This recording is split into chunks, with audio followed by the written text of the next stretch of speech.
Greetings from Toronto and welcome to our fourth webinar, part of the Schulich School of Business's webinar series on shaping the post-pandemic world. My name is Preet Olak and I am the Associate Dean of Research at Schulich. I'll be hosting the webinar and moderating the question and answer session.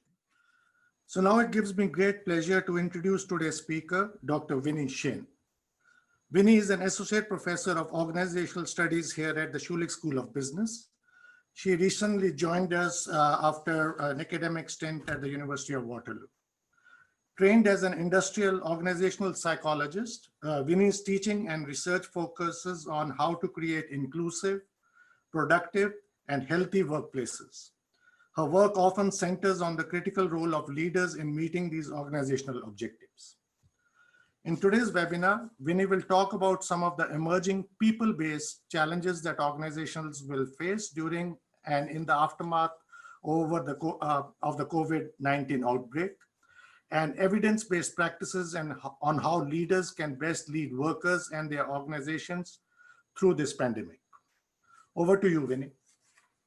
Thanks so much, Preet, and thanks everyone for joining us today. I'm hoping to have a conversation and share some thoughts I've been having around the pandemic, but of course, also really interested in hearing your questions as well. So today, as Preet mentioned, we're going to talk about what I see as some of the major people-based issues that are going to face organizations and leaders during this time. And I think that it's really important for us to consider this because I truly think that people are at the heart of organizations. And in this series, we've had the opportunity to hear some really interesting thoughts about, supply chain by David and corporate social responsibility by Dirk. And all of that, I think, though, we need to keep in mind is all of those decisions, all of those processes are ultimately carried out and affect the people in these organizations. And that's really what I'd like to focus on today.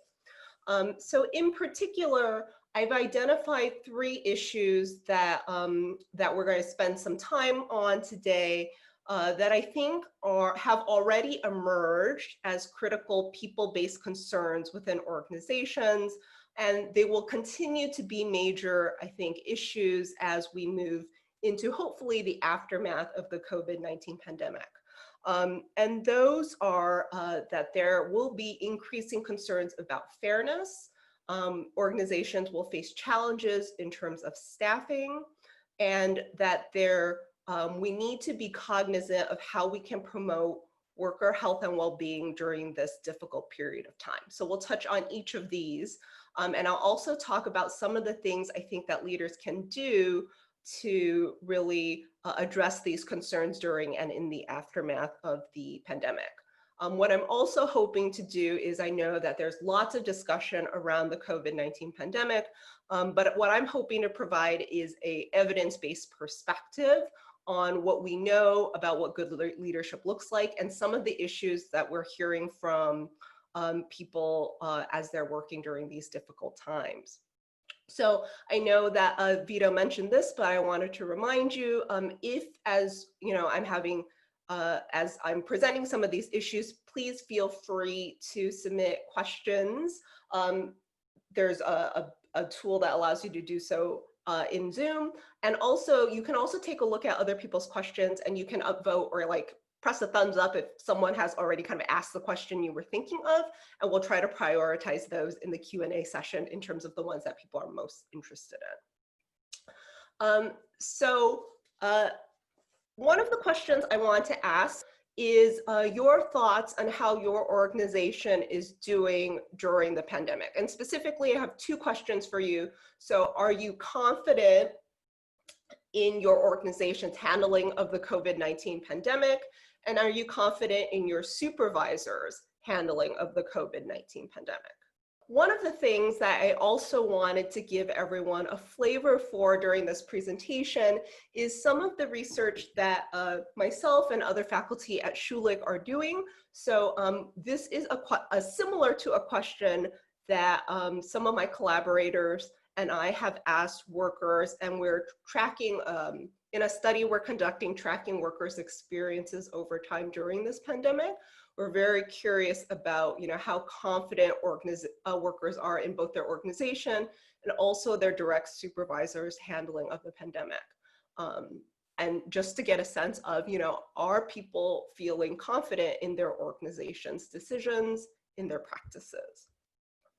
And throughout this presentation, hopefully I'll also insert some, things that we're hearing from, this broad cross-section of workers, both in the US and Canada, in terms of their experiences during this pandemic. So in terms of our study, what we're hearing is things like about 46% of participants in our study say they were confident to a large or very large extent. And a very similar number, a little bit higher, about half of the participants in our study are saying things that they are confident to a large or very large extent. So you can look at that as either glass, half full or glass half empty. The glass half full part is that, a relatively large percent of workers are saying that they do feel that their organization's handling of the pandemic, they have confidence in that, they have trust in their organization. The flip side of that, especially if we look at kind of more extreme responses, about, I would say a quarter, so about a quarter of the workers that we are tracking over time are saying that they have very little or very small, very low confidence in their organizations and their supervisors handling. So although, overall the picture is not bad, there is definitely, I think, room for improvement in terms of what workers are hoping to see and their confidence in their organization's handling of this pandemic. Perhaps if people have had an opportunity to look, we could take a look at what people are saying in the polls in terms of your own experiences and whether or not this matches the organization. So in terms of your experiences, about 83% of people are feeling pretty confident about their organization's handling, 70% in terms of their direct supervisors. So similar, right? There's kind of about 20 to like a quarter of people who aren't feeling very confident in how their organizations has been handling this pandemic. So very in line with what we're hearing from a broader, also cross-section of workers.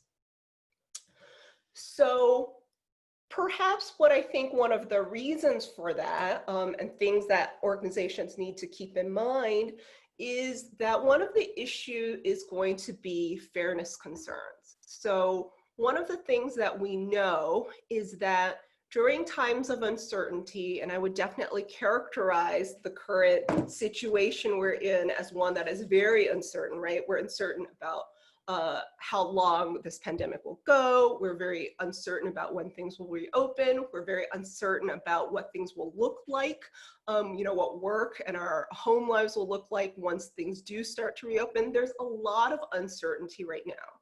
And what we know is that when the world is uncertain, people actually care a lot more about fairness. And that makes sense, right? It's a way for people to feel that the world still makes sense. It's a way for us to feel a sense of control.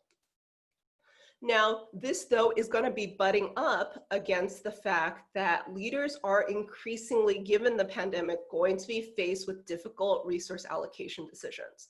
We're already seeing difficult decisions being made by organizations around things like furloughs and layoffs and reduction in pay.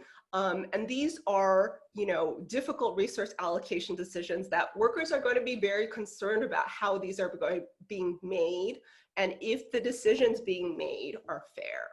And unfortunately, we also know from some prior research is that when leaders have very high levels of workload, one of the things that can happen is that fairness seems optional, right? There are so many things that we have to take care of, so many things that are going on, that sometimes we're like, do I have the time to explain things to everyone? But the research would actually suggest, though, that one of the key things that leaders can do during this time is to be fair. And there's two ways of being fair that leaders have direct control over. So the first is what we often call informational justice, but being transparent, candid, and thorough in your explanations in terms of how and why these decisions are being made. I think though sometimes organizations and leaders are hesitant, maybe worried about things like legal ramifications. And so sometimes we are less than transparent, candid, or thorough. But people really appreciate this. And what we also see in some of our research is that this is a key way to get people to trust and be confident in your organizational handling, including of COVID-19, is to share how these decisions are being made and why they're being made. And the second is that to not forget when you are communicating, especially these very difficult decisions, that you do so in a way that sincerely conveys the respect and dignity for workers, that you haven't forgotten about their fundamental value, even if you have to make decisions that ultimately they won't be happy about, like things like the fact that they have to be laid off, right? So even though the outcome might not be what workers hope for, and the process sometimes is organization-wide and may not be under the direct control of supervisors, that these are things that leaders have direct control over in terms of their clarity of explanation and if they're really conveying respect, right? And this is something that we've seen in some of our own research, in that only about half of participants are saying that their leaders are thoroughly explaining decision-making procedures. So there seems to be a lot more room here in terms of leaders being fair during a time where we know that workers are going to be especially concerned about fairness and how these difficult decisions are going to be made. Another issue that I like to raise during this time that we've already started to see happen, that I think will continue to have a serious impact as we hopefully start to turn the corner in this pandemic, is staffing issues. And in particular, I'd like to point out this issue of the rise of understaffing. And we kind of think about understaffing as basically the ratio of personnel to the ratio of work, right? And when that balance is out of whack, then we have understaffing. And understaffing is, I think, occurring for a number of reasons. One is basically in certain industries, the workload is just way higher, right? We can think about this definitely in healthcare, but also in certain sectors, like for instance, grocery store workers, right? The workload, the demand is just higher than usual. So even if they haven't lost any personnel, they're going to feel stressed, right? They're going to feel like they don't have enough personnel to handle this. The other side, though, is that in many organizations, because of the impact of the COVID-19 pandemic, they are making difficult choices, for example, like layoffs, right? And so in some organization, there is loss of personnel. In some cases, that's going to be offset by, slower workload, but that's not always the case, right? So this will be a continuing issue that we're going to be faced with during the pandemic, and also, unfortunately, one that will stay with us as we come out of it. We've seen from some data, for example, in the 2008 recession, that, especially in this environment where, there's some concern about a second or a third wave, we hear in the news a lot of times that some organizations, small businesses are closing down.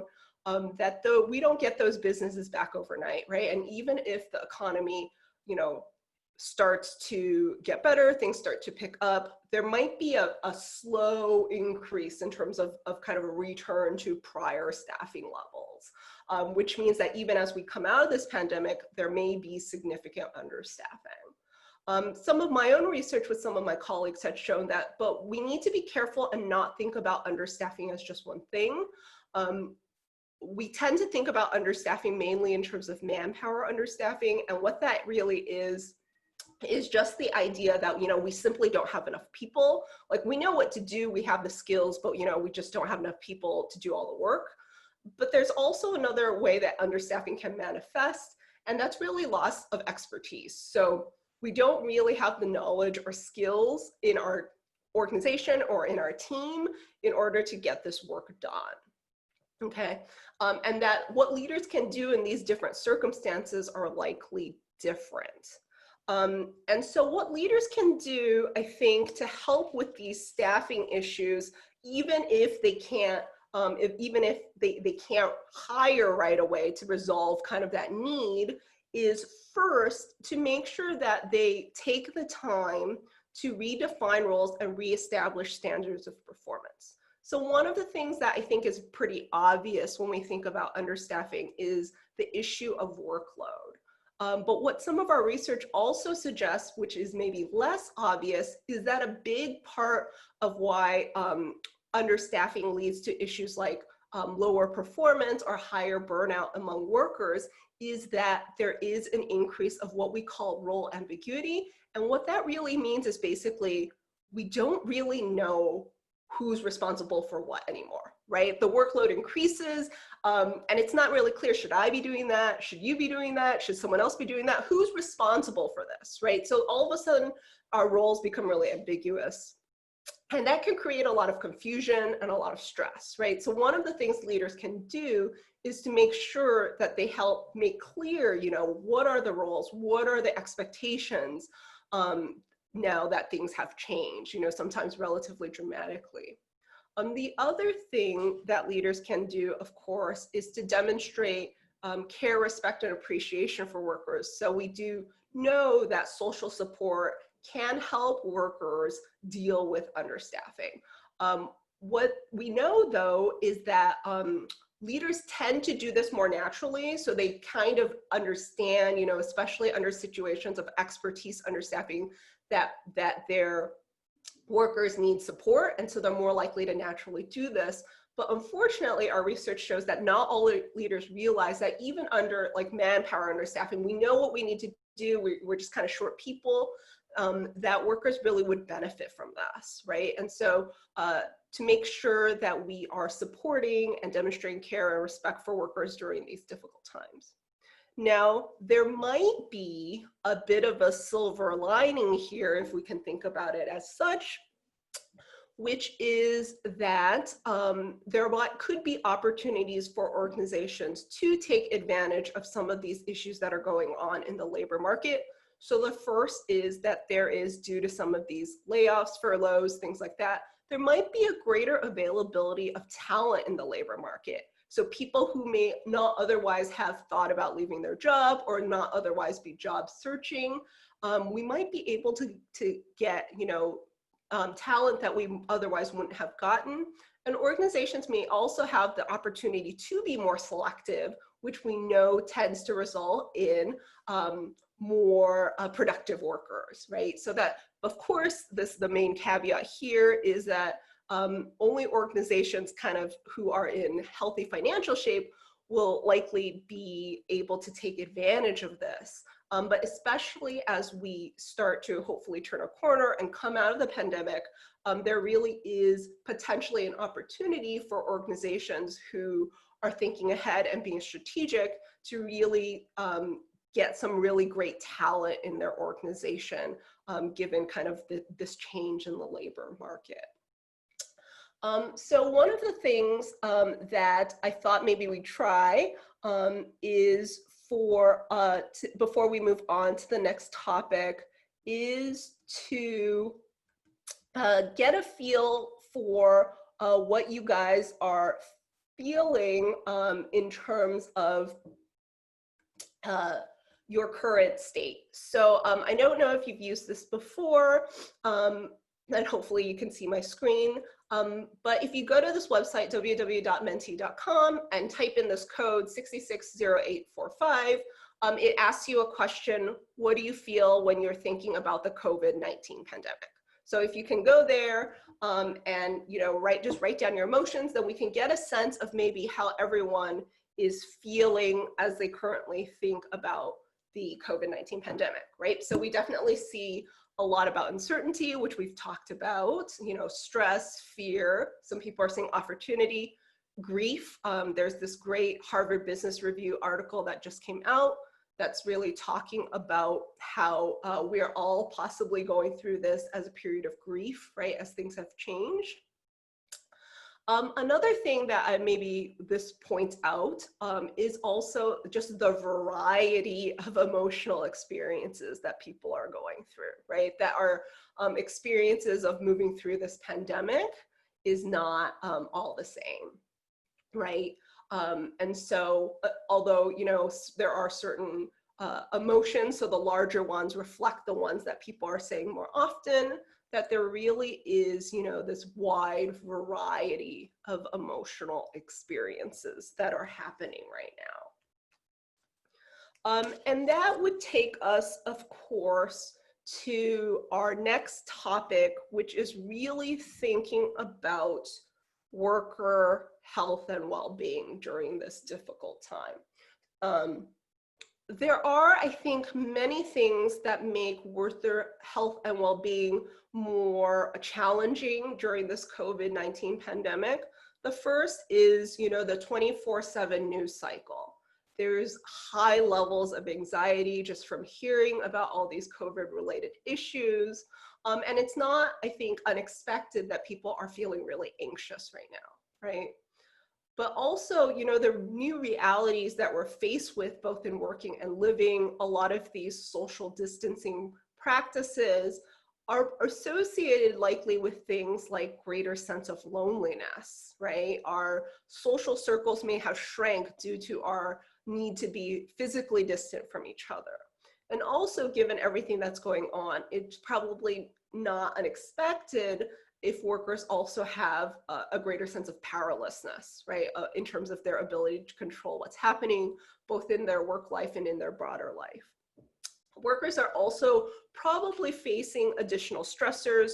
So we've talked about, you know, understaffing as a possible stressor, but also for the workers who are working from home, the probably greater likelihood that work and family demands are going to come into conflict, especially given many people don't have childcare, and trying to balance work and family demands simultaneously can be very, very stressful, right?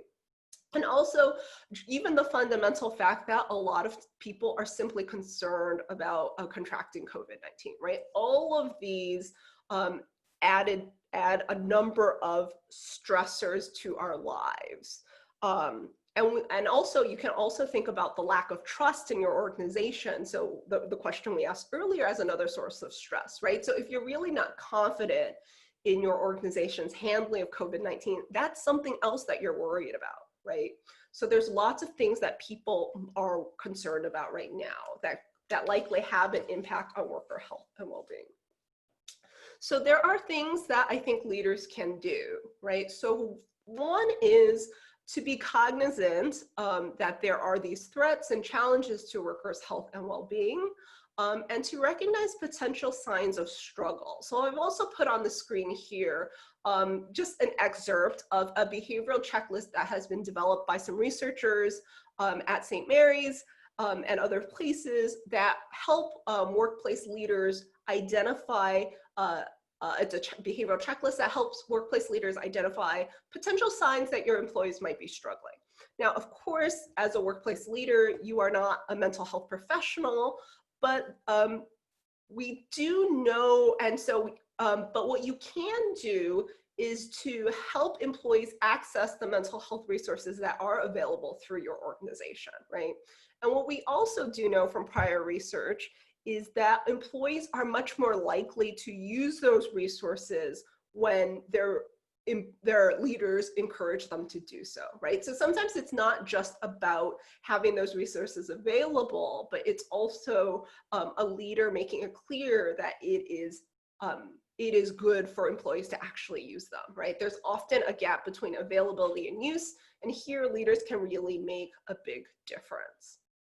We've already talked a little bit about the importance of support when we talked about understaffing as something that leaders can provide. And here too, leaders can offer help and support to workers for their problems. But there is a caveat here. So we know also from some other really interesting research that when leaders help their employees a lot with their personal problems, that can be a drain on the leader. especially if they're helping them also with work problems, right? So of course, being helpful is really important. I would also just encourage you to, if you are a leader, to make sure that you take care of yourself and that you really focus on the positive pro-social impact you are having on your workers, because we know that that's one way that we can make help less taxing on leaders, is really by helping them see the positive benefits that are accruing to their workers. And the last thing, just kind of a point of caution, a thing to keep in mind, is that you don't want to assume, right? So we know that workers have a lot of work and family responsibilities right now, but you don't want to, let's say, just only assume that your female employees are the one who are taking on the child care in the homes during this time, and so they need, you know, more flexibility. Right? Make sure that you're actually talking with your employees about what they really want and need and how they would like to be supported. And that's just a more general point in terms of there's a lot of recognition that perhaps COVID-19 has made inequality in a lot of its forms much more salient. And actually one of my colleagues, Brett Lyons, will have what I'm sure is a fascinating webinar on that later in our series, right? But just something to keep in mind, try not to make too many assumptions, try to actually have conversations with your employees about what it is that they would really like and need from you.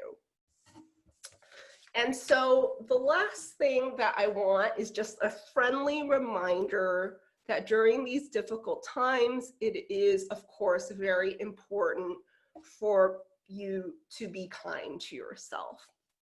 So in our research, we find evidence that individuals who are higher on self-compassion, so individuals who are kinder to themselves, seem to be weathering this pandemic a bit better.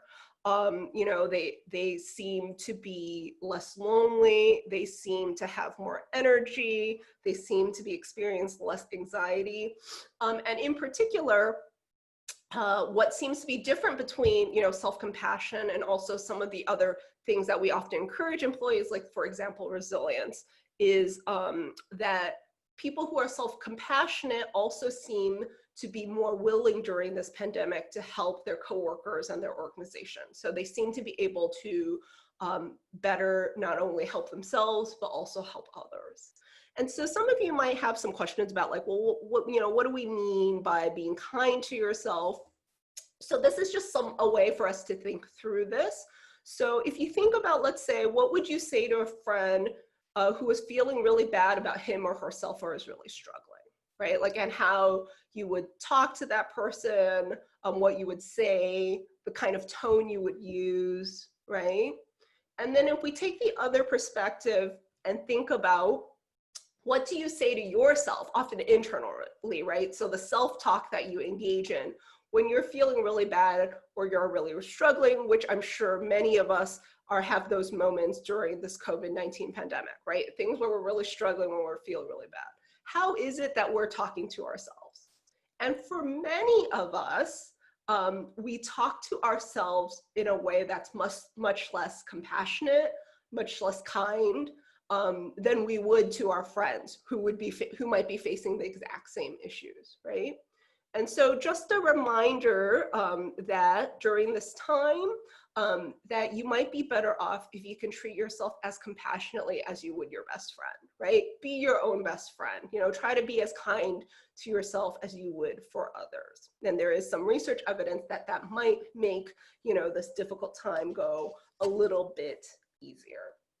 So one of the things, or one of the thoughts that I would like to leave you with, or that perhaps we can all think about during this time. So if you would, again, go to menti.com, enter the same code, is if you could tell your leader one thing that he or she could do to help you during the COVID-19 outbreak, what would you say?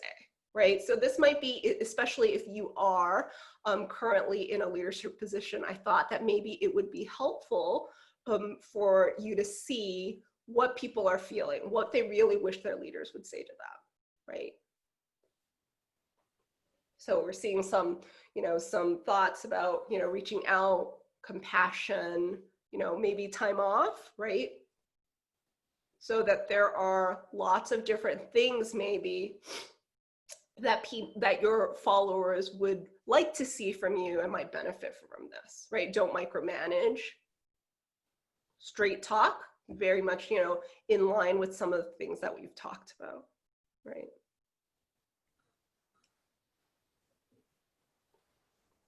Right, and so hopefully this will get your mind thinking, especially if you're a leader, in terms of some of the actions that maybe you could take that could really help your employees during the COVID-19 outbreak. And as you're thinking about this, if you're an employee, you're not in a current leadership position, I think maybe it's an opportunity to think about, what is stopping you from having this conversation with your leader, and if it would be beneficial for you to initiate this conversation and let them know what you would need, right? And maybe you would be surprised by the results in terms of your leader's willingness and responsiveness to engage with you during these difficult times. So on that last note, I wanted to thank you very much for tuning in during what I'm sure is a very busy time and difficult time for everyone. And just, let you know that if you wish to connect, you can reach me at my email. And I'm really looking forward to this Q&A session where we can talk about maybe some of these issues a bit further. So thank you very much. Thanks, Winnie. We have quite a few questions.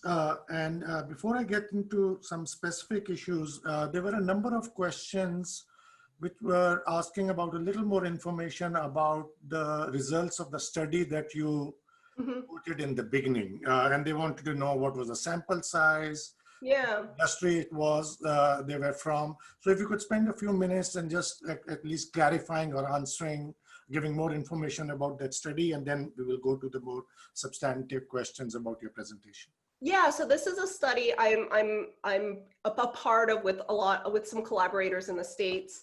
And so what we're doing is we're following 600 workers total, so 300 workers in the States and 300 workers in Canada over time. So the information I'm giving you is kind of a snapshot in time, but we're also really interested in how these experiences are evolving over the course of the pandemic. Of course, that data collection is ongoing, so I don't have the details for you now.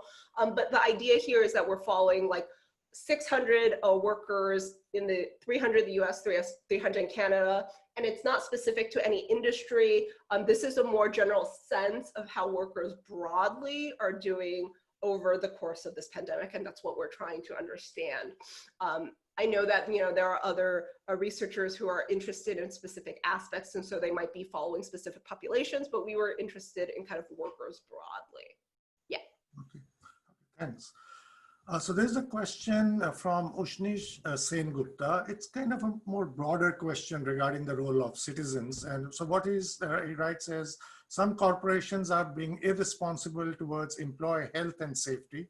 For example, Cargill beet packaging, Amazon warehouses. What can we do as citizens to encourage more responsible behavior when there are few options due to near monopolies? Yeah, so that's a very good, but of course a very difficult question. What we do know is that organizations do pay attention to bad press, right? And that boards and organizations do respond to what they perceive as, potentially issues that could bring shame upon them. And so I think one of the things that we can all do is, one, of course, spend our dollars at organizations whose values and policies are in line with our own values and policies, right? That's one way. And two is to attempt to put some pressure on the organizations that aren't, right? Both, even if it's just spotlighting some of those practices, right? So social media, other types of pressures. So this is a very difficult question, especially given, as you've raised, the issue of monopolies. But I think there are little things we can do, which is really, make sure that how we're spending our money is in line with our values, and to communicate to organizations that worker health and safety is a major part of our values, and also to bring attention and draw attention, even in your own personal networks, right? If you can change a couple people you personally know's willingness to support a company, you know, that adds up over time. So that would be kind of my response. Okay. The next couple of questions are related to fairness. So Perlin asks, when we talk about greater fairness concerns, is that in reference to personal fairness, that is, I am getting what is fair for my efforts, versus community fairness, or are others getting what is fair for them, perhaps at cost to myself? Yeah, so fairness, of course, as you've raised, is this really multifaceted issue. But I think it really, what I'm focusing most on is really this personal perception of fairness. Is, do you think that, you know, the decision that you received, how these processes went, is fair? So I'm really talking about, like, well, how do we make people feel like they're being treated fairly by their companies? And key ways that we've talked about doing that is really being transparent, and also really making sure that you're communicating with people in a way that shows that you respect them, you know, that you believe they have a right to be treated with dignity and respect. And I think that makes a big difference. And especially when things are busy, when things are hectic, as they likely are right now, I think it can be easy to think that fairness is optional. But I think what the data would really suggest is fairness is not optional, right? And that leaders who are fair during these difficult times will really much more likely to gain the trust and the confidence of their workers, who are probably likely in turn more likely to reciprocate and go above and beyond in a time maybe where leaders really need them to think about doing that. We have another question about fairness from Ankur Jain. So the question is, when we speak of fairness, is it also wise to consider workers being overworked right now? A majority of organizations where there have been layoffs, the retained employees are exhausting themselves in part due to survival guilt.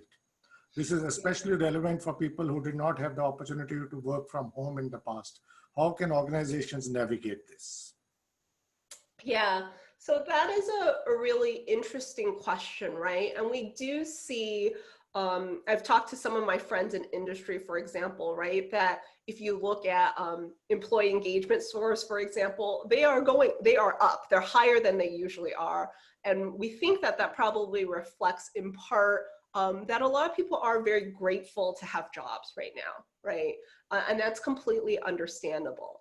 But of course, I think that we should be careful. So for example, some of my own research shows that when things are strained, when things are understaffed, especially under manpower understaffing where you just don't quite have enough people, that employees are often willing to step up, and they are willing to go above and beyond. The question becomes, I think, is that we have to have a longer term view, right?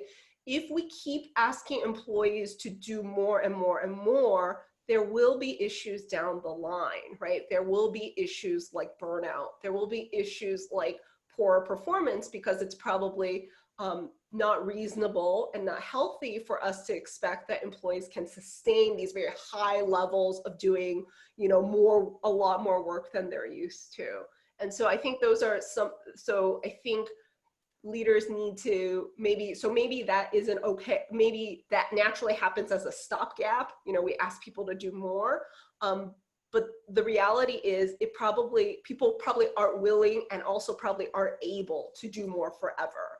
So we have to make sure that we're starting to put the appropriate supports in place, so that we don't burn out our employees, especially maybe some of our best employees, right?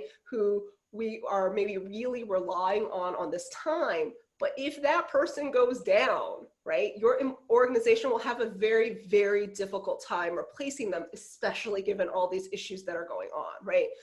Expertise does not develop overnight. So we have to just be really careful and think about some of the ways we can support employees, even through some of these little actions during this time. You know, I think social support, as like as we saw in the poll, like a lot of people are basically saying, like, if I could tell my leader one thing, it would be, ask them to reach out, show that you care. I think we sometimes underestimate the impact that these little actions have on workers' health and well-being. And those are things that I think we can all be a little bit better about doing. Also doing it for your coworkers, right? Your leader does not have a monopoly on showing your work team that they care. That's something that you and I can easily do for each other as well.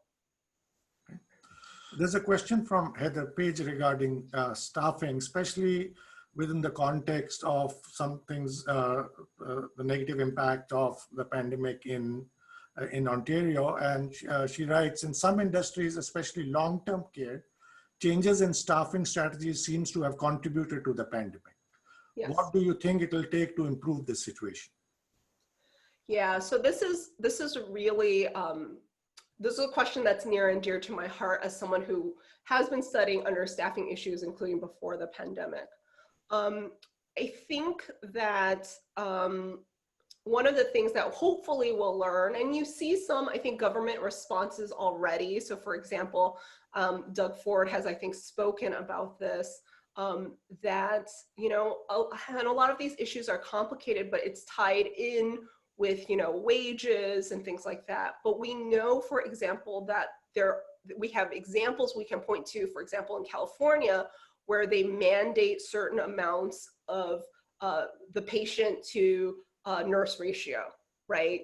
In terms of what is a legal minimum amount of workload, right?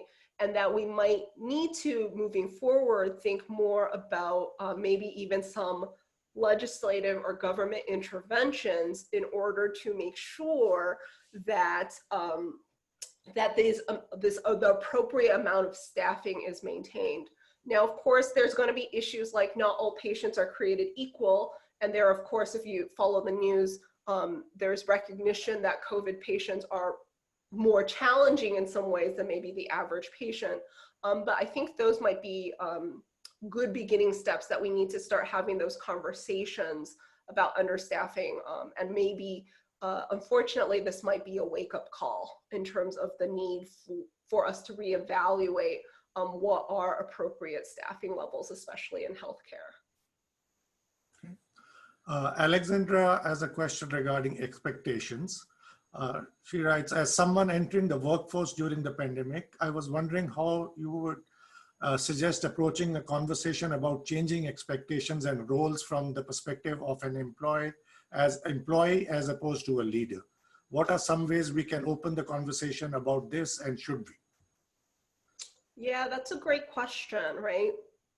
So I think this is potentially a challenging time to be entering the workforce. So I definitely want to recognize that, first of all. But if you think about it, in a lot of ways, the conversation between an employee and employer has always been a negotiation, right? And I think that now more so than ever, you might have to have more difficult conversations in terms of what really you are looking for out of a job. Like maybe there needs to be some difficult conversations about your ideal and your bottom line, right? So like, what is your ideal job and the features of it, and what are you willing to accept, right? And also have those honest conversations with employers. You might also have to have, I think, conversations where, especially given the economy, negotiations about pay might be in particular very difficult, right? So you might want to think about what are other ways that an organization right now can show you that they value you beyond pay. And but I would say, advocate for yourself, put pay in the discussion for the future, right? Make it clear that, that your hope, that your plan is that you could reopen those conversations, let's say, about pay at a later date, and when that date might be, what that might look like. So I would say that, be your own advocate, think about what it is that you want, be really honest with yourself, and also think about how, you can add value to the employer during those difficult times? Do you have extra, technical skills? Do you have experience working from home? All of those things could be maybe marketed as advantages right now. And also think about maybe more creative ways that an organization can show you that they value you during this time as well. Okay. There's a question from Radhika Sandal. What happens to organizational culture when everyone is working from home all at once? What are the roles of leaders during this time? Yeah, so working from home is very challenging. We know from some research, like pre-pandemic research, that if we look at like people's satisfaction with things like telecommuting and working from home, people are usually most happy when they're working from home a little bit. So like when they're working, let's say 2 or 3 days, most people, even pre-pandemic, don't love working from home all the time, right? And so, and the other thing we have to keep in mind is that pre-pandemic, a lot of times work for home was like an exception, right? Like depending on what country are you in the world, a lot of, some governments allow working from home as a right to ask, but that it's not necessarily granted by the organization or the direct supervisor. They have the right to refuse. The workers often have the right to ask. And so the issue is that when supervisors were allowing people to work from home, a lot of times it was for, let's say, a superstar or a really trusted employee who maybe they were trying to retain, right, for whatever reasons. And now it's totally different. Right now, all of a sudden, we're all working from home. And so I think so a lot of the things like the social glue that makes an organization run, sometimes, people call that the water cooler chats, are not happening, right? And we also know maybe that we aren't always as careful or as kind in our, let's say, email or digital interactions with each other. And so I think we need to make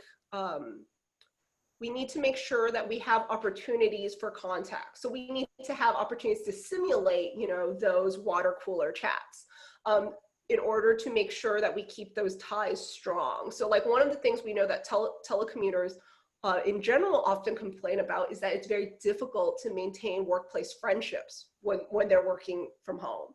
And so with that in mind, now that that's true of everyone, we have to be even more cognizant of how we can facilitate those connections and friendships when everyone's working from home, right? So you see companies doing things like virtual happy hours. Now, these are not panaceas, right? We know from some work that digital interactions are not as fulfilling as face-to-face interactions, but they might be a stopgap measure, right? They might still allow us some connection, even though they're not a replacement, right?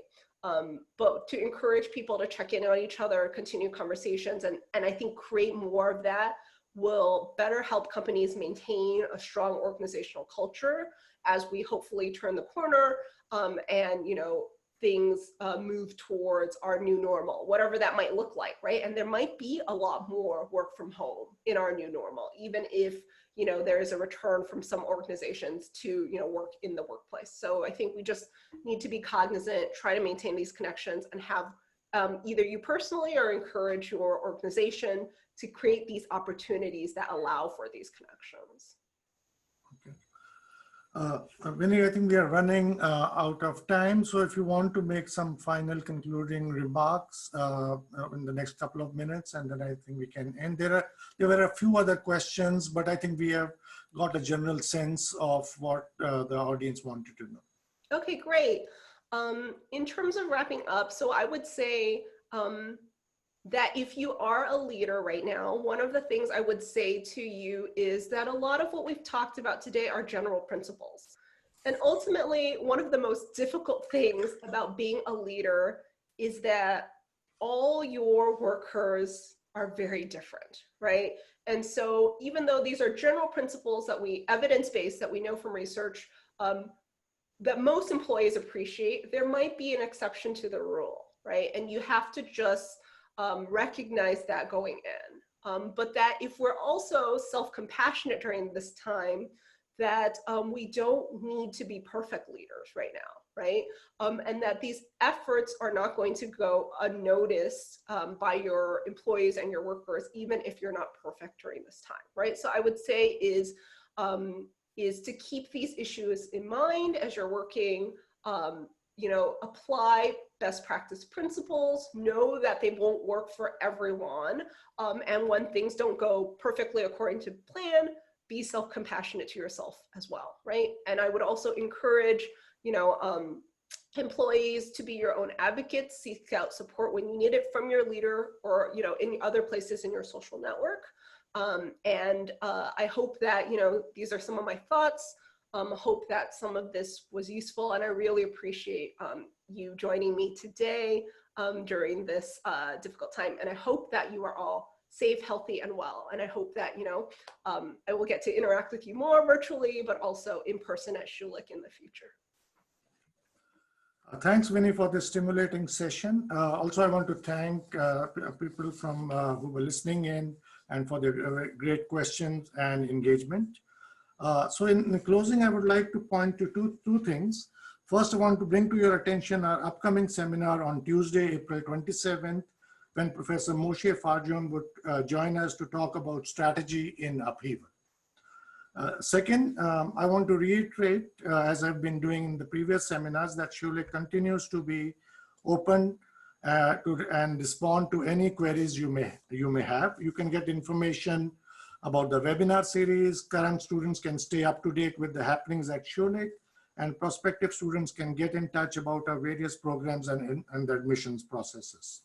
You can also follow us through the various social media platforms. With this, I want to say goodbye and hope to have most of you back for the next webinar. Thank you.